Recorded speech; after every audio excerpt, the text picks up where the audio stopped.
Pet Life Radio. This is Pet Life Radio. Let's talk pets.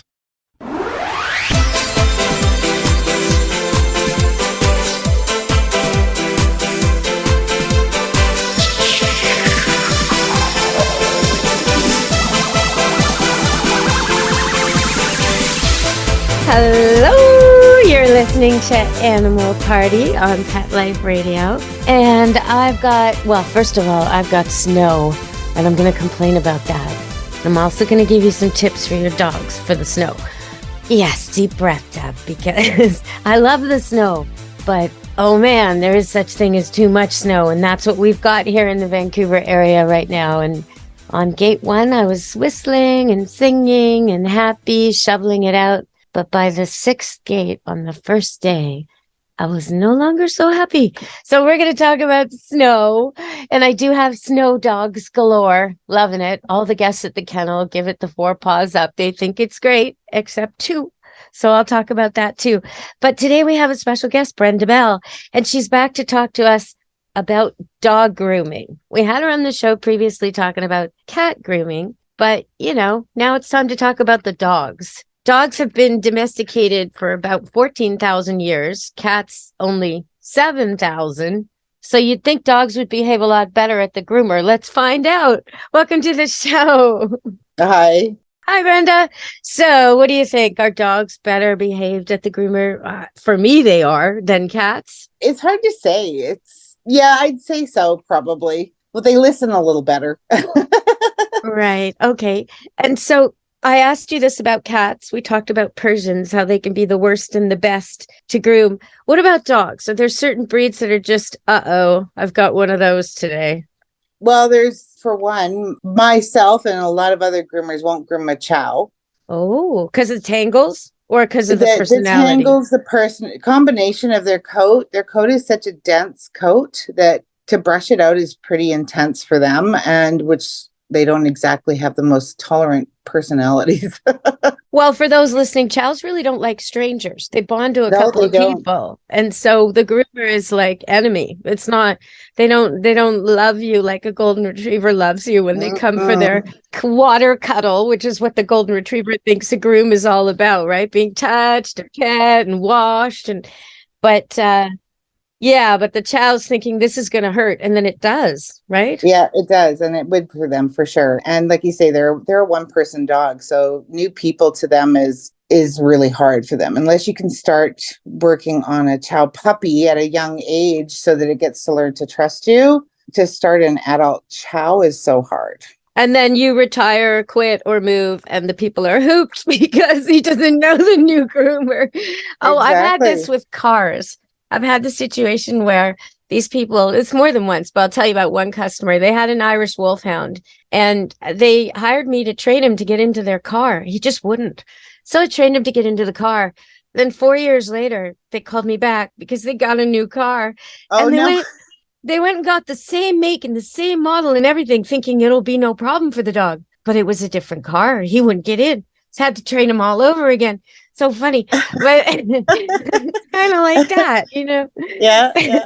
Doesn't smell the same. No, and then they realized they could have got any car. Like they weren't so restricted as what they thought, because he wasn't going to like it anyway. They'd have to retrain him anyway. So why not get the car you want? Exactly. But that guy, when he'd be driving in my car, my van, and he'd have his head hanging out the window, people would act like I had a dinosaur in the back of my car. His head was big like a horse, and people waiting for the bus or when we'd stop at a red light and they'd see this guy, they'd just be so shocked. So funny. Yep. Do you know what? Okay, so since we're talking about heads and cars and stuff like that, I want to talk about this new Florida bill. And it's because a lot of my listeners are in Florida, and it could happen in your state or where you live too. This could be the start of a trend. So they wanted to make things better for animals on the road in transport, which is a good idea. And they made a new rule, this Bill 932. It's a Florida bill about to get passed. It's for animal welfare. It's a Senate bill. And they made this one rule as part of it that's in a pickup truck. A dog can't be just open. It has to be in a secured crate. Okay, I'm all for that. And then, if you break the rules, it's a traffic violation. It's not a criminal code violation, but it's expensive. So you will stop and you'll be kinder to your pet. Okay. And if your dog's in the car, you're not allowed to have it in your lap. Okay. Again, I agree, even though I can see why it's tempting to have your little teacup poodle or your min pin or whatever in your lap. It's not the safest. Okay. But then there's this part of the bill that I don't like, which is no part of the dog's body at any time can be outside of the car. Now that to me, yeah, because what if your air conditioning's broken, or what if you don't have air conditioning, or what if the climate's such that you want the window open and you want your dog to hang his head out, and why not? I just, that's a bit of a tricky one for me. I don't like the idea of, I think you're going to have a lot of dogs that'd be car sick and uncomfortable. And it's not necessarily the best for the dog. So Florida listeners, if you've got a dog who likes to hang his head out the window, you might want to be paying attention to this and see what you can do about changing the wording of that, because it doesn't seem good to me. No. What do you think? Yeah, dogs need to hang their heads out. I know some people say it's bad for their eyes. It can cause allergy problems. But in general, most dogs tolerate it well and are much better passengers if the window's open a crack. So they can get a sniff of everything they're passing by. All right, so that was a heads up for Florida. I'm going to give a heads up for my area, which is right now covered in snow. Yeah, okay, so you think winter, right? It's brutal. But the bears, I've been told by my customers, the bears are out already. It was really warm, and the bears came out, and now it's snowing. So now they're going to be hungry and grumpy. So be really loud if you're walking in the trails. Make sure your dog is close to you and not going to run to the bear, aggravate the bear, and then run back to you. Make sure that's not happening. And secure all your food and your garbage, because they're going to be awake and cold and irritated and hungry. All right, so we're going to go to break and come back and talk more about dog grooming. Specifically, what can you do to make it less stressful for your dog? How many of you have pets? My hand's raised. Now think about how lucky you are to have such a sweet little pet in your life, and that pet is lucky to have you too. But unfortunately, there are countless pets out there that don't have a home to call their own. However, Bob's from Skechers is trying to change that. So we developed Bob's for dogs and cats to help pets in need. With every purchase of adorable Bob's footwear or fun, stylish apparel, or even the cutest Bob's pet accessories, Skechers makes a donation to Petco Love to help save shelter pets. And with your help, we've already saved the lives of over 1 million pets and raised over $7 million. So while you're getting style and comfort with features like Skechers' famous memory foam cushioning, you're also helping to save an adorable pet in need and helping another lucky owner be connected with a future best friend and companion, because happiness is having a loving pet by your side. Find Bob's at a Skechers store, Skechers.com, select Petco locations, or wherever stylish footwear is sold. Let's Talk Pets on PetLifeRadio.com.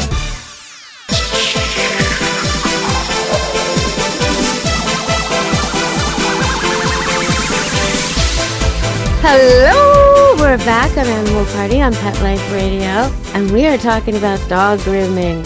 Does your dog get stressed out? Does he have to be sedated to have his nails clipped? This is unreasonable. It should be easy. So what can we do for our pets, Brenda? What can we do for our dogs to make it easy for you and easy for them? I always have told people over the years, start when they're young. Don't carry them in and feel sorry for them, because dogs pick up on that energy. A lot of people will pick them up and hold them and go, oh, it's okay, it's okay. And that to the dog is very terrifying. So you've already set them in that mindset that something horrible is going to happen. The best is to make them feel confident when they walk through the door. And so get them walking in, be all excited. Here we go, here, and make it all positive. Lots of treats. Start them when they're young. Once that a dog is already like that, it's really hard to get them out of that. It's a lot of positive reinforcement. I always recommend people bring them in several times without being groomed, just to come in and say hello and get a treat and get a pat on the head and walk around the shop just to say hi, just to get them used to the surroundings, and then slowly start working your way up. What about touching or getting used to things at home, like clippers or scissors? Yeah, absolutely. Yeah. The more often you do things at home with them, the more touching you have, the more brushing. Brushing is huge. It's not only just something that prevents mats, it also helps bonding with the dog. But you have to start slow. People usually wait till it's too late and the dog's already matted. Once you start doing that, then it's not fun for them and they don't want to sit there. So start slow and just do little light stuff when it doesn't need to be done. Get them used to it. Get positive toenails. Play with the toenails. Touch the toenails with nail clippers. And just get them used to the sensation of the touching it. Lots of touching of the toenails. And people have this thing where they feel bad for them. If a dog doesn't want you to hold it, they'll pull their foot away. But they can't do that when they're getting their nails trimmed. So what I always tell people is just don't let go. Don't pull, but don't let go. Just wait till they're calm and then let go. Because then you're teaching them that it's okay that somebody holds your foot. It's not going to hurt you. If you're calm, you get let go. So it's a real positive thing. People let go or stop at the wrong time instead of ending it on a positive note. Oh, that's all good advice. Very good advice. And I think your statement about your mood is really interesting. When I was young, my parents had standard poodles, and my mother loved the way they looked when they came back from the groomers. Just loved it. And my dad really didn't like the way they looked when they came back from the groomers, right? He thought they looked ridiculous. And what happened to you, buddy? Oh no, look what they did to you. That's what my dad would say. And the dog would like crouch in the corner and look forlorn and sad. And then my mom would walk in the room and say, "Aren't you handsome?" And he'd stand up and he'd start strutting around like he thought he was just so beautiful. It's all about what we put into it, right? The dog doesn't care one way or the other. He doesn't look in the mirror. Many people come in where their dog is quite matted and they've had to have the dog shaved, which is not something I enjoy doing. And 90% of groomers don't like doing that. They want to make the dog look as cute as possible. And by shaving a dog, it's not always the best look.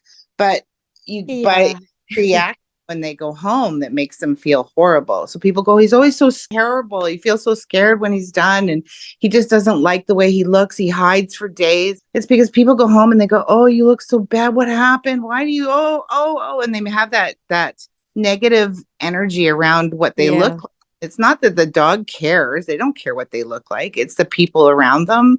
They're thinking they've done something wrong, right? So in fact, the dog probably, because when he comes in matted like that, he's miserable. It hurts. Oh, yeah. So if the people weren't projecting all this negativity, he'd actually be in a great mood because all of a sudden he can move his arms all the way. He can move his legs all the way. He can turn his neck and his ears don't hurt and everything's good. His nails aren't tugging. You know what it's like to have one ingrown toenail.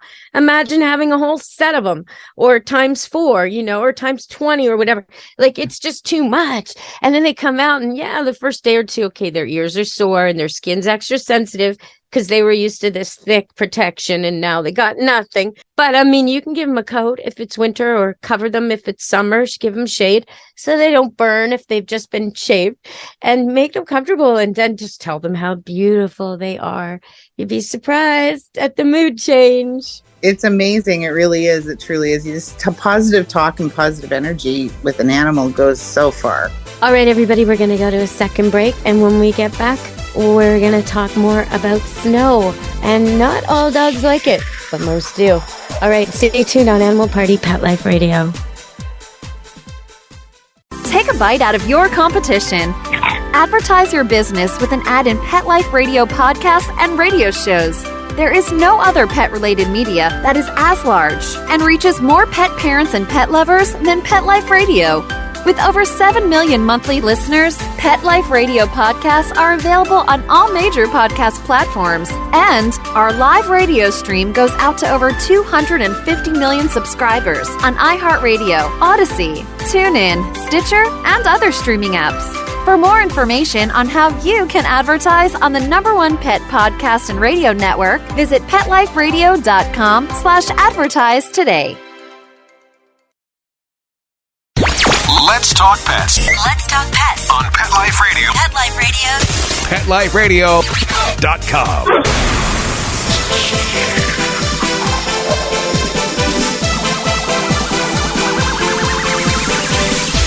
Hello.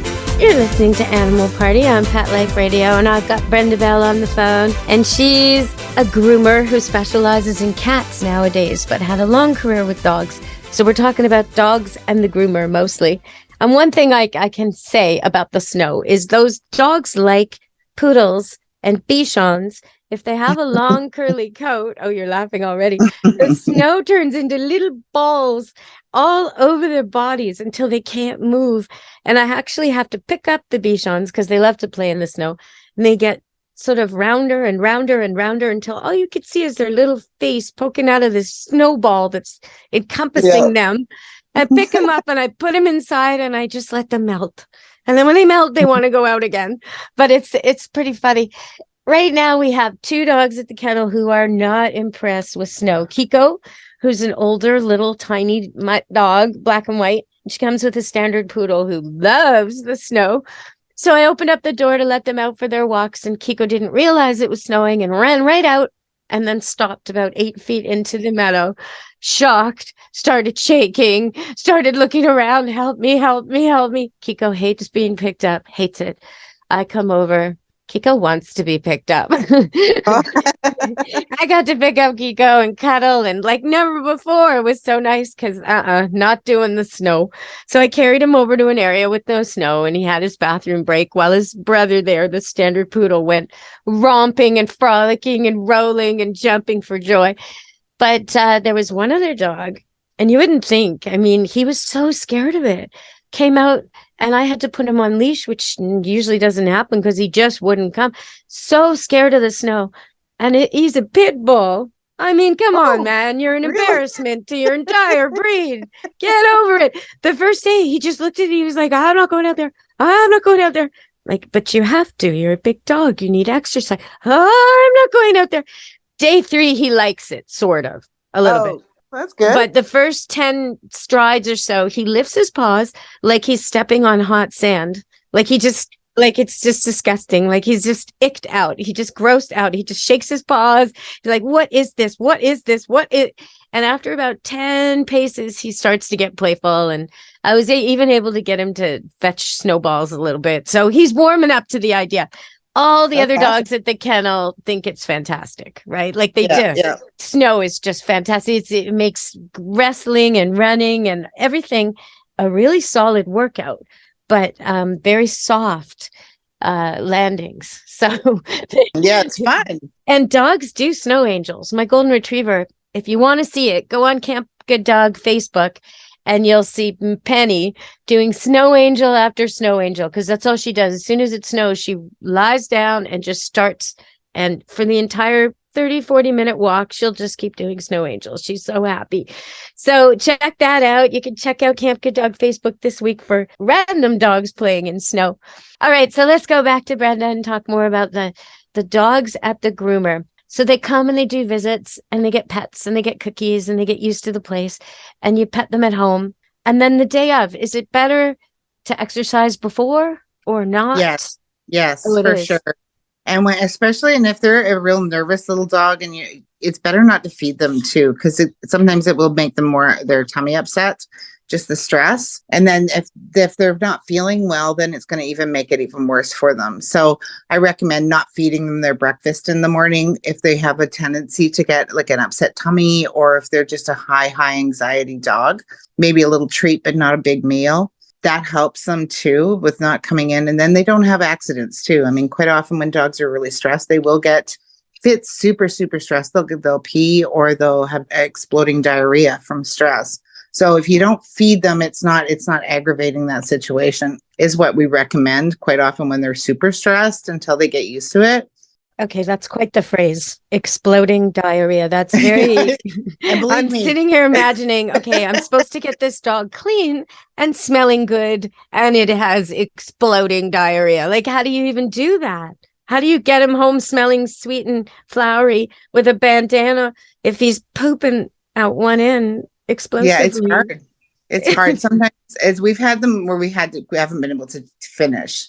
because they're Yeah. too stressed. And so that's when I set up a regiment where they come in and I get, bring them in just positive, positive, positive. So there's places, because when they come in, if they're already stressed, just walking in the door, everything on top of it is over the top, right? So they're not even no matter what you do when they're in that zone, you can't get them to calm and understand that this isn't going to hurt them. So if you can start out with them being in a positive mindset, then it's all you can work with that. I know a lot of owners are afraid of certain procedures, like they don't want to clip nails or they don't want to clean ears. So they do need professional grooming. But I'm wondering if a transition thing might be like if I was a regular owner like that, and I didn't want to groom, I want to get my dog to the groomer, but my dog's afraid. Maybe I should take it to one of those groom your own dog places just to get it used to being bathed by me in a public place, and then bathed by you in a public place. Yeah. Do you know what I mean? You think that would help? It probably would. It probably would help because it's in a different setting, right? It's not in their home setting. So that's a huge thing. So they're out of their comfort zone, but they've got you with them. And then they're in a place where people are watching and there's different things, people talking, people selling stuff, other dogs walking through. Those are all really important things that they have to get used to in a grooming situation. So if they're doing it for the first couple times with their people, then it's make it a little easier coming into a grooming shop. Absolutely. Okay. And if there's something else that sets your dog off, like say he's afraid of the car, you don't want to pick a groomer that's the other side of town. Like be sensible, exactly. Right? Yeah, exactly. Trying and those all those things that need time, right? You need to have patience and small steps with lots of positive reinforcement will make it huge for all of that kind of thing. But what about the in-between visits? So say people are listening and they have just a normal dog who doesn't mind going to the groomers or maybe doesn't even need it. What does he need from them? Say you've got a lab. How often should he be getting a bath? And what about those ears? What are nails? Yeah, labs tend to get pretty stinky at times. It's a musky sort of an oily smell, isn't it? Well, they have a lot of oils in their coat because they're a water breed, right? So that oils build up bacteria. And so that's why they start getting stinky. If they get wet and not dried properly and so on and so forth, it builds bacteria on their coat. And they're always wanting to be wet. So right. They can build up a fungus on their coat as well as in their ears. So you've got to really keep on top of those things. Make sure that they're bathed on a regular basis to keep the smell away and keep bacteria from building. Cleaning the ears is huge with the labs, especially. Any of the water breeds, spaniels are really notorious for bad ears and yeasty ears because they've got such a heavy ear that drops down.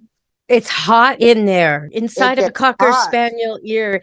I've even, used hair clips to just pin them up, let them dry because it's really hot in there. You'd be surprised at the temperature inside that Cocker Spaniel ear. Oh my gosh, so much insulation, which makes sense if you're going to be swimming in cold water, you need it. But most of them are sitting inside heated houses. They don't really need it. And then they get wet and that heat. And if it builds a fungus, it builds a yeast infection in the ears. And then if you don't treat that, then it turns into secondary infections. And Cockers are notorious for having really bad ears and I've seen so many over the years where they haven't been looked after because people just don't understand and don't know. And they end up having to have ears canals removed and so on, right? Well, also because they can be nippy. Right? Oh, yes, they can. Yeah. That's the thing. And you would too if you had an ear infection and someone went to try and touch your ear. So you get these Cocker Spaniels where they say, oh, don't approach from the right side. As soon as someone says something like that, I'm like, well, why don't you just get the ear infection dealt with? I could smell it from here. So, okay. So the thing about the ears is it's not that hard to maintain and it's not like humans. So if you were to clean out your child's ear, you'd be very concerned you might hurt their eardrum. You probably shouldn't be doing it at all. It's not the way it is with pets. With dogs, the ear canal makes a sharp turn at the end before it gets to the eardrum. So you can clean the ear with the Q-tip or with ear solutions without worrying that you're going to pierce the eardrum. So that's kind of a fear owners are always have, and they don't want to stick anything in there, and they're all worried. Meantime, their dog has thick, gunky wax buildup. It needs to come out, or we're going to have a problem. So there's a reason there's like whole sections of the store devoted to ear cleaning products. Pick something that's vet approved and not perfumed, and go with that. What do you like to use on the ears? I use a drying solution, ear cleaning drying solution, one that I purchased it from the vet. It's really quite expensive, but I find it dries out the ear canal. So if there's, even in the bathing situation, if you get any water in there and it's not dried out properly, it can turn into a yeast situation. So rather than having them leave my shop and getting an ear infection, I've always used this solution. So what I do is after their bath, I clean them really well before the bath, and after the bath, then I clean them again with the drying solution so that if there's anything in there, it will dry it out. And I've never had dogs come back with ear infections because that is really important when you're grooming dogs, is you don't get water in the ears, excessive water, without drying it out. Yeah, and you can dry it out with a towel. You can use a baby wipe to clean an ear. I mean, you can get in there with your hands. They shouldn't be too sensitive. I once had on my show Dr. Carol Osborne, and she gave a recipe for sort of a homemade ear dry solution. And it was 1 part alcohol, 2 parts apple cider vinegar. And you make this drop. And so after you've cleaned out the ear with whatever ear cleaner and you've wiped it clean and there's no more brown, gray, black gunk coming out and it doesn't stink and it looks just beautiful, then you put a few drops of this solution in there and you're good to go. But that's super important. Okay, so I did tell everybody I'd give some snow tips. So one tip is you got to clean their feet. If you're in a place with a lot of snow, you're going to be in a place with salt and chemicals. And so you don't want your dog licking their feet and then getting sick. So clean that off when they come in. Hose them off, wipe them off, dry them off. Make sure that you're getting the salt and chemicals off their feet and they're not eating it. That's a big tip. Another one is if you've been shaved, like from the groomer, then, jacket, coat, ski jacket, make sure they're warm. If you're wearing a ski jacket and they have no fur coat, then they need it too. So be smart about that and make it short walks, not long walks. Consider the ice. Consider the freezing cold on their naked feet. They might need boots or socks depending on how much experience they have running and walking, how hard their pads are. Most dogs are okay in snow, but if you're in the city and there's lots of chemicals or frozen metal, you might have to really watch where you walk. So if you're taking your dog in the forest or in a field or a dog park and it's snowy, you're probably okay for no boots. But do keep a lookout on their feet. Check them out when you get back. Make sure there's no cracks and no problems because stuff can happen quick. And they do have these balloon style socks you can buy at the pet store that aren't very expensive. If you do get a crack in the leather pad, you could put one of those on for a week or so for walks only until it heals, just to stop, further damage and to give it time to heal. But I also noticed, very expensive, but I also noticed a new product, which is supposed to be like natural skin, natural leather that you put right on the pad and it just becomes the new pad. So I'd love to get some reviews on that. If anybody's tried it, send me an email. Me too. That's cool. Yeah, pretty cool. It's like they use the same advances they've made in human burn recovery on animal foot pads. It's very ingenious. Totally makes sense. Okay, so Brenda, I guess we're done today. Oh, and make sure if you've got snow and cold that your animals have a warm place to sleep because most of them are used to this, at least in this part of the world. So Brenda, what would you like to say to people before we leave them about their dogs and grooming? Just be mindful and make sure that they're done on a regular basis. And if a groomer tells you that it needs to be done back in at a certain time, it's not because they're wanting to make a ton of money. It's because they're wanting to help your dog. Great. Well, thank you very much for joining us today. You're welcome. Thank you for having me. Oh, it's been great. Okay, everybody. So from Animal Party, Pet Life Radio, Brenda Bell and me, Deb Wolf, be good to your animals. Let's Talk Pets, every week on demand, only on PetLifeRadio.com.